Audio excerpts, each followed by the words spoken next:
Hi friends, welcome to our channel. இன்றைக்கி நம்ம பொன்னாங்கண்ணி கீரை ரெசிபி எப்படி பண்ணலான்னு பார்க்கலாம். நான் அதுக்கு இன்றைக்கி நாட்டு பொன்னாங்கண்ணி கீரை தான் எடுத்திருக்கேன்.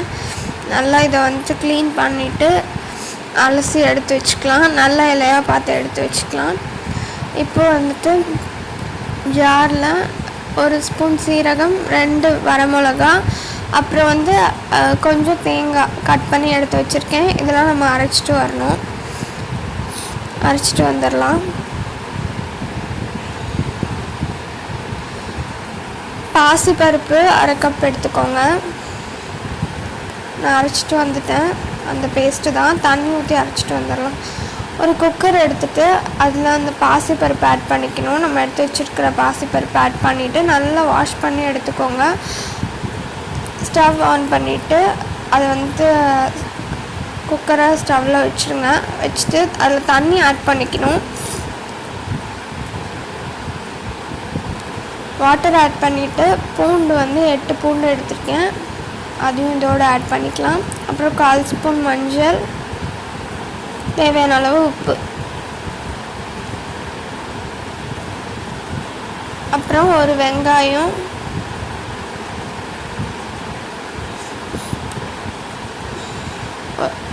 ஒரு தக்காளி ஆட் பண்ணிக்கிறேன். பெரிய தக்காளியாக இருந்தால் நீங்கள் ½ மட்டும் ஆட் பண்ணிக்கோங்க, ஏன்னா புளிக்கும். அதனால் ஒரு தக்காளி சின்னதாக இருந்தால் ஒரு தக்காளி, பெருசாக இருந்தது அப்படின்னா ½ ஆட் பண்ணிக்கோங்க. இப்போ குக்கர் க்ளோஸ் பண்ணிவிட்டு 3 விசில் விட்டு எடுத்துக்கணும்.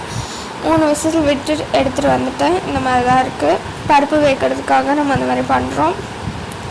பார்த்திங்கன்னா தெரியும், நல்லா சூப்பராக வெந்துருச்சு. அதில் நம்ம க்ளீன் பண்ணி கட் பண்ணி எடுத்து வச்சுருக்க கீரை ஆட் பண்ணிக்கோங்க. எல்லா கீரையும் ஆட் பண்ணிவிட்டு ஒரு விசில் விட்டு எடுத்துக்கோங்க, நல்லா வெந்துடும். இதில் நம்ம அரைச்சி எடுத்துகிட்டு வந்திருக்கிற பேஸ்ட்டையும் ஆட் பண்ணிக்கலாம்.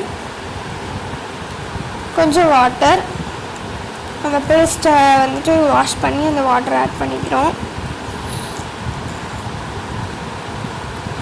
அப்புறம் தாளிச்சிக்கலாம். தாளிக்கிறதுக்கு ஒரு வானல் எடுத்துகிட்டு அதில் கொஞ்சம் ஆயில், அதுக்கப்புறம் தேவையான அளவு கடுகு, கருவேப்பிலை ஆட் பண்ணிக்கிறேன்.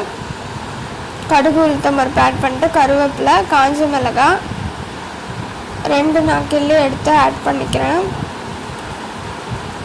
இப்போது இதை தாளித்து எடுத்ததை அந்த கீரையில் ஆட் பண்ணிக்கலாம். நம்ம பொன்னாங்கண்ணி கீரை ரொம்ப நல்லது கண்ணுக்கு சொல்லிட்டு நிறைய ஹெல்த் பெனிஃபிட்ஸ் இதில் இருக்குது. ஸோ கண்டிப்பாக செஞ்சு சாப்பிடுங்க. இதில் கொஞ்சம் நல்லெண்ணெய் ஆட் பண்ணி சாப்பிட்டா ரொம்ப டேஸ்ட்டாக இருக்கும். இந்த வீடியோ பிடிச்சிருந்தா லைக் பண்ணுங்கள், ஷேர் பண்ணுங்கள், கமெண்ட் பண்ணுங்கள், சேனலை சப்ஸ்கிரைப் பண்ணுங்கள். தேங்க்யூ.